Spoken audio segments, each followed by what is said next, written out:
Kembali di Sapa Indonesia Pagi Saudara. Kabut asap yang menyelimuti kota Banjarbaru kini mulai berdampak pada jam pelayanan publik. Sejumlah pelayanan publik di kecamatan mulai menerapkan penyesuaian jam pelayanan.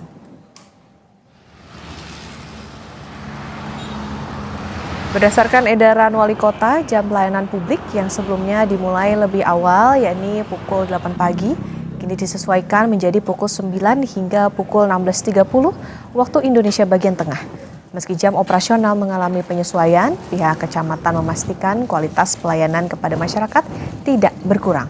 Kebutuhan warga dalam mengurusi administrasi maupun berkas kependudukan tetap dilayani seperti biasa.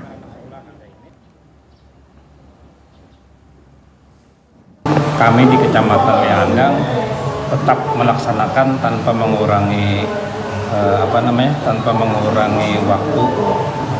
Jadi ini kami menyesuaikan edaran dari wali kota terkait untuk jam kerja menyesuaikan jam 9. Lebih dari 2 pekan sejumlah sekolah diliburkan akibat kabut asap yang pekat. Namun, pembelajaran jarak jauh tetap diterapkan. Kebakaran lahan yang terjadi di wilayah Kabupaten Ketapang kian meluas. Dampak kabut asap yang pekat. Kegiatan belajar di sekolah diliburkan. Sebagai gantinya, siswa diminta belajar dari rumah lewat daring. Meski diakui kabut asap mengganggu kesehatan dan pernapasan, para guru SD Negeri 05 Matan Hilir Selatan tetap datang ke sekolah. Pertanggal 26 Agustus 2026, terdata jumlah titik panas di Kabupaten Ketapang mencapai 1.830 titik panas. Sedangkan luasan lahan terbakar mencapai 546,37 hektar. Diliburkan kabut asap Ibu? 2 minggu lah. 2 minggu. 2 minggu Bu ya? Nah, terus gimana Bu aktivitas belajarnya Bu? Seperti apa? Ceritanya belajarnya daring lewat HP. Nanti kita tugas-tugasnya kirim lewat HP. Nanti anak-anak pun japri kayak gitu. Terus gimana dengan guru-gurunya Bu? Apakah juga daring juga atau tetap datang ke sekolah dengan kondisi kabut asap ini? Tetap datang kami. Cuma kan kami agak siang. Karena di edaran kemarin pun jam 8. Jam 8 tuh baru masuk, cukup mengganggu lah. Karena pagi-pagi ini asapnya masih tebal. Saudara, karhutla kembali terjadi di Rasau Jaya 3, Kubu Raya, Kalimantan Barat. Lahan kering seluas 3 hektar terbakar dengan akses air dan lokasi yang sulit dijangkau. Api dan asap tebal masih terlihat di sejumlah titik. Lokasi kebakaran berjarak lebih dari 500 meter dari jalan sehingga menyulitkan pemadaman. Petugas menyiapkan wadah air portable untuk mempercepat penanganan. Kondisi kemarau membuat parit di sekitar lokasi mengering. Lahan gambut yang kering juga membuat api mudah kembali menyala meski sebelumnya sudah dipadamkan.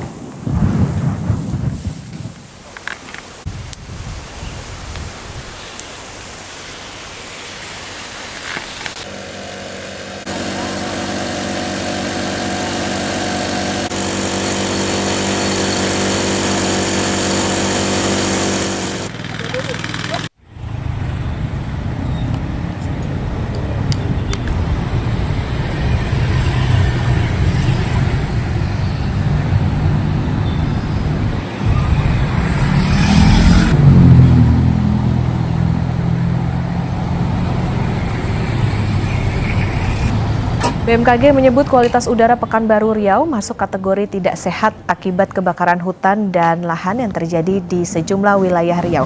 Kondisi ini berpotensi mengganggu kesehatan khususnya bagi anak-anak, lansia, dan penderita penyakit pernapasan. Sebelumnya, kualitas udara dalam kategori berbahaya. Kualitas udara hari ini seperti apa? Masih tidak sehat dan sedang ya, ada sedang karena udah hujan tadi malam 2 hari kita hujan di pantauan di bandara sedang hingga tidak sehat. Sebelumnya sempat berbahaya ya Pak? Sempat berbahaya, 2 hari yang lalu berbahaya tingkatannya. Penanganan karhutla dan kondisi kabut asap akan dilaporkan jurnalis Kompas TV di Pontianak Kalbar, Dion Feryadi dan juru kamera Muhammad Nasruddin, dan di Pekanbaru Riau ada Rifkah Zulmurta dan juru kamera Del Fadilah. Kita ke Pontianak terlebih dahulu. Dion, selamat pagi. Bagaimana penanganan karhutla di sana? Ada rencana penanganan dengan hujan buatan atau seperti apa, Dion? Ya, terima kasih Okta dan saudara. Kualitas udara di Kota Pontianak hari ini sudah memasuki kategori berbahaya. Berdasarkan data dari ISPUNET milik Kementerian Lingkungan Hidup, indeks standar pencemaran udara sudah mencapai angka di atas 400. Nah, dengan kondisi ini pemerintah sudah menghimbau masyarakat untuk mengurangi aktivitas di luar rumah. Himbauan darurat kabut asap ini juga berlaku bagi stakeholder terkait, perguruan tinggi hingga perkantoran.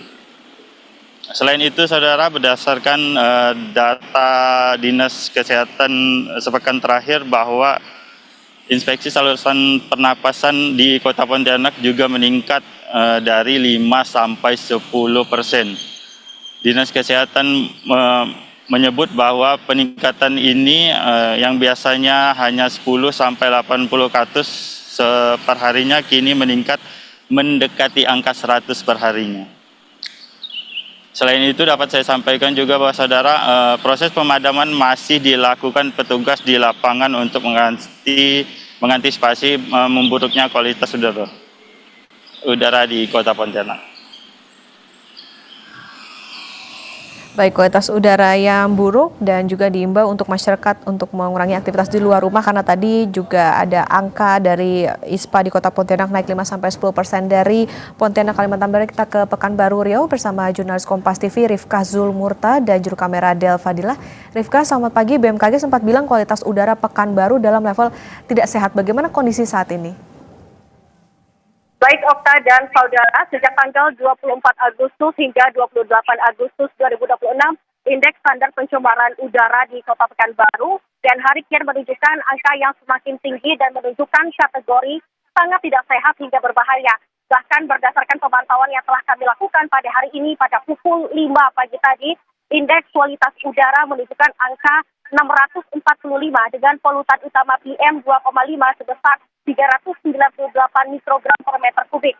Selang 1 jam kemudian kami kembali melakukan pemantauan dan hasilnya pada pukul 6 pagi, indeks kualitas udara di Kota Pekanbaru menunjukkan angka yang semakin tinggi, yaitu menjadi angka 708 dengan polutan utama PM 2,5 sebesar 429 mikrogram per meter kubik. Dan dari data ini kita dapat melihat bahwa kondisi kualitas udara di Kota Pekanbaru menunjukkan kategori sangat berbahaya. Dan juga Okta, hal ini diperparah dengan intensitas curah hujan yang semakin turun. Bahkan ada beberapa daerah di wilayah Kota Pekanbaru yang mengalami HTH atau hari tanpa hujan selama kurang lebih 22 hari.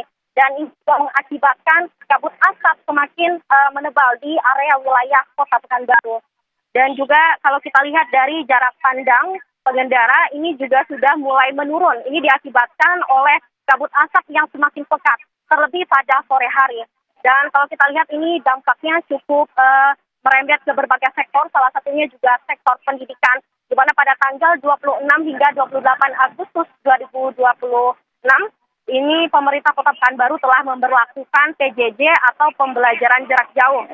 Dan juga kalau kita lihat dari sektor kesehatan, ini berdasarkan data dari Dinas Kesehatan Kota Pekanbaru, pada Rabu 26 Agustus 2026 tercatat ada 193 kasus ISPA yang ada tersebar di seluruh 21 puskesmas di Kota Pekanbaru. Dan berdasarkan pemantauan yang telah kami lakukan hari ini di salah satu puskesmas yang ada di Kota Pekanbaru, yaitu Puskesmas Simpang 3, Kepala Puskesmas Simpang 3, Ibu Sri Alfida Bashar menyatakan bahwa ada 67 kasus ISPA yang terdeteksi di Puskesmas Simpang 3. Dan 67 kasus ini didominasi oleh balita hingga usia 18 tahun. Okta. Oke, baik, kondisinya kurang lebih sama seperti di Pontianak, Kalimantan Barat. Tentu dampak dari karhutla ini masih membuat kualitas udara masih buruk, tidak hanya di Pekanbaru tapi juga di Pontianak. Terima kasih jurnalis Kompas TV Rifka Zulmurta dan Del Fadila dari Pekanbaru Riau. Sebelumnya ada Dion Feredi dan juru kamera Muhammad Nasruddin dari Pontianak, Kalimantan Barat. Selamat bertugas kembali, jaga kesehatan rekan-rekan. Muktamar ke-35 Nahdlatul Ulama digelar di Pondok Pesantren Tambak Beras, Jombang, Jawa Timur. Muktamar kali ini dibuka oleh Presiden Prabowo Subianto. Kami hadirkan informasinya usai jeda, saudara.